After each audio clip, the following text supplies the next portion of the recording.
Hi friends, I'm Preeti Agrawal. Welcome to my channel. In previous video, I taught you a very important unit of paper 1 that was communication. Today I am going to discuss few questions relating to that topic. Session शुरू करने से पहले I would like to tell you कि exams की dates announce हो चुकी हैं that is on 6th November. Now you have 6 months with you to start preparing properly. If you are watching my videos regularly, तो आपका paper 1 तो साथ के साथ प्रिपेयर हो ही जाएगा. As I told you in the strategy for preparation of exams, paper 2 भी आपका जो भी ऑप्शनल है वो भी आप साथ के साथ प्रिपेयर करते जाइए. सेकेंड थिंग, अगर आपने अभी तक मेरी वीडियो को लाइक और सब्सक्राइब नहीं किया है तो do like and subscribe my videos. चलिए, I am starting the session with some motivational quote. Start where you are, use what you have, do what you can. तो प्रीवियस वीडियो में मैंने आपको कम्युनिकेशन टॉपिक सिखाया था and next process होता है आप लोगों का कि आपने उसके कॉन्सेप्ट्स को लर्न करना है. सो वो आपका काम था. उसके बाद हम प्रैक्टिस करते हैं. So that we are going to do it today. चलिए, कुछ ईयर्स के क्वेश्चंस हैं इसमें. 2023, 21, 19 and 17 year के 5 questions will be there as you know very well. Question 1 देखिए, इसमें आपने मैच द फॉलोइंग है. Match x with y. x में दिया हुआ है प्रॉक्सिमिक्स, काइनेसिक्स, हैप्टिक्स. y में दिया है use of touch, use of body language and use of space. ये आपके टाइप्स ऑफ कम्युनिकेशन में जो नॉन वर्बल टाइप है उसकी कैटेगरीज में से क्वेश्चन बना है. प्रॉक्सिमिक्स क्या होता है वो आपको मालूम होना चाहिए. काइनेसिक्स क्या होता है that also you should no. And haptics क्या होता है वो भी आपको मालूम होना चाहिए. लेकिन कई बार ऐसा होता है एमसीक्यू सॉल्व करते हुए थोड़ा सा स्मार्ट वर्क करना चाहिए. कोई एक या दो हमें मालूम होता है तो उससे we can have the idea. जैसे कि प्रॉक्सिमिक्स ना यूज ऑफ स्पेस होता है, kinesics use of body language होता है, हैप्टिक्स यूज ऑफ टच होता है. So you can easily find out the correct option. Yes, अगर कभी एक मालूम है तो जैसे कि सपोज करिए कि आपको सिर्फ प्रॉक्सिमिक्स याद है कि भाई यूज ऑफ स्पेस है, अदर टू में कंफ्यूजन है, तो देन यू कैन चेक कि फर्स्ट सी का ऑप्शन सी करेक्ट है. तो फर्स्ट के साथ सी मैच हो रहा है, वो आपके ए और डी में हो रहा है. यस, सेकेंड और थर्ड में थोड़ा सा कंफ्यूजन है. Haptics is the use of touch. अब देखिए थर्ड ऑप्शन ए, थर्ड के ऑप्शन में ना सी सी दो बार है तो वो तो चलो हमारा एलिमिनेट ही हो गया. अभी थर्ड के ऑप्शन में अगर बी आता है ना, समटाइम्स कंफ्यूजन हो जाता है कि टच है या बॉडी लैंग्वेज है. सो उसमें फिर जो लेस रेलिवेंट है तो that you will have to think and then you are to give the answer. Question 2 देखिए, use of space in communication is called. Again ये आपके नॉन वर्बल कैटेगरी का क्वेश्चन है. क्वेश्चन 3 देखिए, connotative meaning of a word is. ये आपका कम्युनिकेशन का ही एक वे है. For that you should know its meaning. Question 4 देखिए, in the process of communication the receiver. So this question is from process of communication. Question 5, demophobia refers to. ये mass communication and mass media में से है. So इसका answer fear of death, fear of crowd, fear of speaking, fear of failure. किसी भी topic को करते हुए ना उसकी कुछ टर्म्स होती हैं. सो वो इंपॉर्टेंट टर्म्स मैं मेरे सेशन में मोस्टली बताती ही हूँ, तो वो टर्म्स आप जरूर याद रखिए. अगर आप ध्यान से देखते हो किसी भी पेपर में, उसमें 3-4 क्वेश्चन टर्म बेस्ड ही होते हैं. अभी ये एक और पेपर के क्वेश्चंस मैंने लिए हैं। Which of the following is not a barrier of the effective communication, कि कौन सा इफेक्टिव कम्युनिकेशन का बैरियर नहीं है। तो ये बैरियर्स में से है question. Question 26, what are the major components of effective classroom communication. Again, effective classroom communications के क्या वेज हैं। So this question is from there.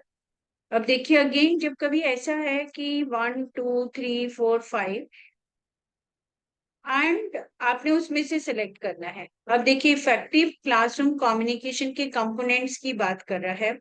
Sense of humour तो होना ही चाहिए, तो फर्स्ट जहां पे है तो आपका ऑप्शन भी तो निकल ही गया। चलिए, फीडबैक, क्लासरूम क्लीनलीनेस।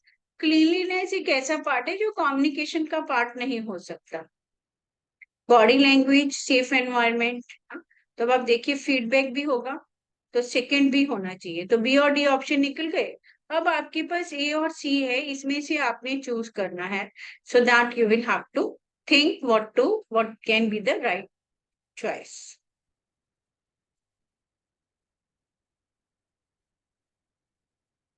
इस ईयर जो कम्युनिकेशंस के क्वेश्चन थे वो एक सीक्वेंस में नहीं थे। तो never get confused in the exams की इस टॉपिक में से दो ही क्वेश्चन है जबकि 5 आने चाहिए थे। उस समय अच्छी तरह से क्वेश्चन पेपर को रीड करिए। Definitely you will find 5 question, that is possibility कि उनका थोड़ा बहुत सीक्वेंस आगे पीछे हुआ।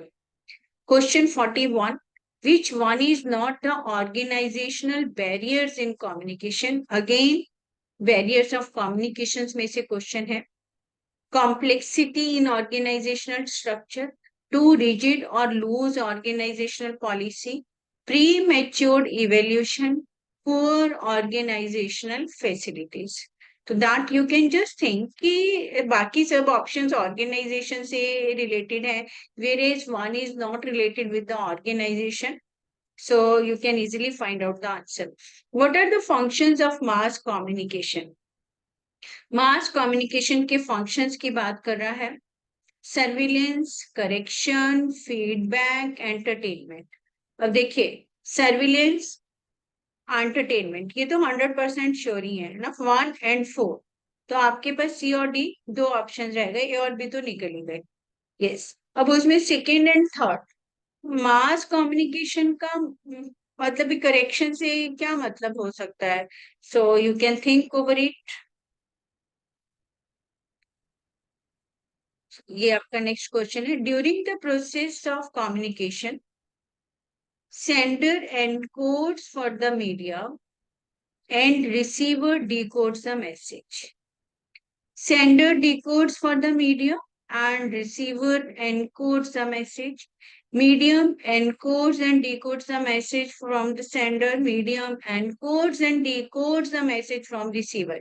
Process of communication का direct question है, which you can easily answer. Question 17.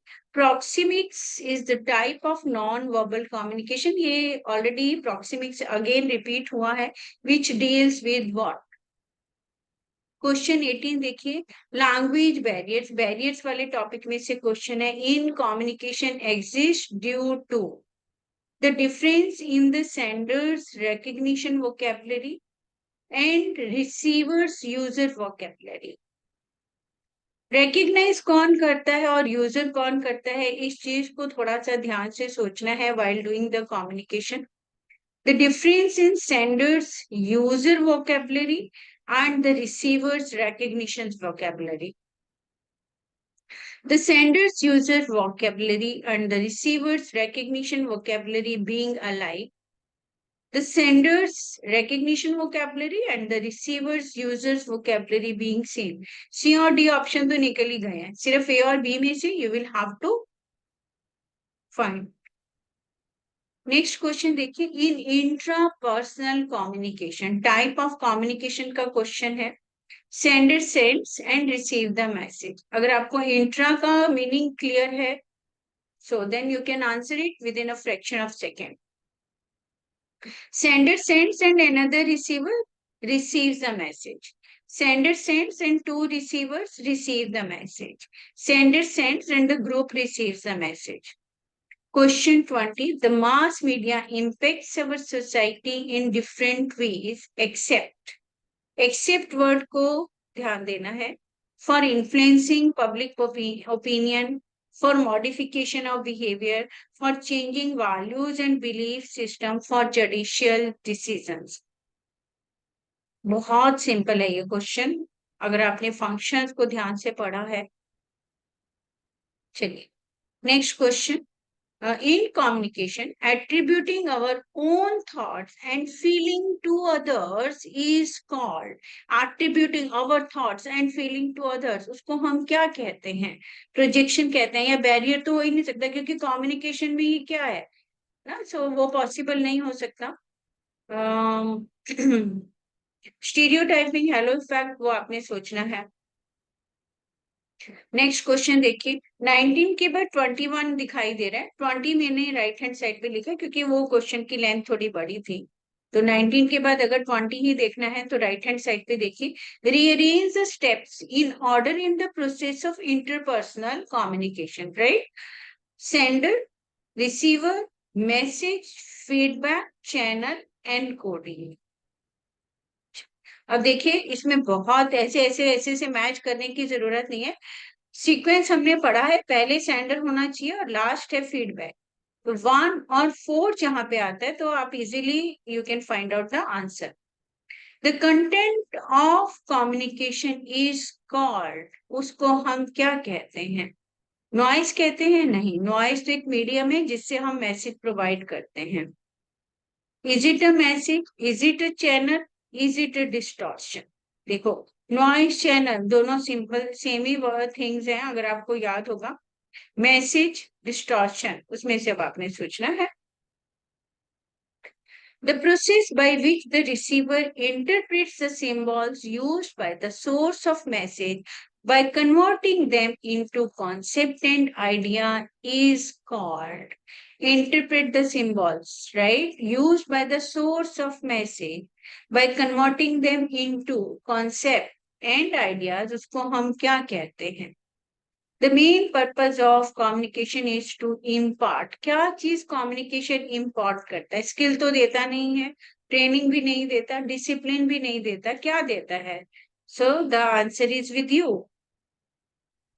So with this I discussed a lot of question, but मैंने answers आपको नहीं बताए हैं. I want कि आप खुद इसके आंसर्स फाइंड आउट करिए, then verify the answer by messaging me. मेरा मेल आईडी है आपके पास. So till then, goodbye, all the best. Do watch the next video. Next video में मैं एक नया यूनिट डिस्कस करने वाली हूँ. Yes. Before ending the session, ये देखिए मैंने आज की न्यूज़पेपर में की ये क्लिपिंग ली थी. 236 से पहले ये यूपीएससी में जो टॉप रैंकर है उसकी क्लिपिंग है कि लास्ट ईयर उसका 236 रैंक था और आज उसका रैंक 1 है. उसका रीजन देखिए, identifying mistakes and rectifying them. तो दिस इज अ रीजन कि मैं अभी आपको आंसर्स नहीं देती. आई वांट कि आप खुद से क्वेश्चन सॉल्व करो एंड अपनी मिस्टेक्स को एनालाइज करो और उसको रेक्टिफाई करो. And I want that you should be the topper. Okay then, all the best. See you in the next video.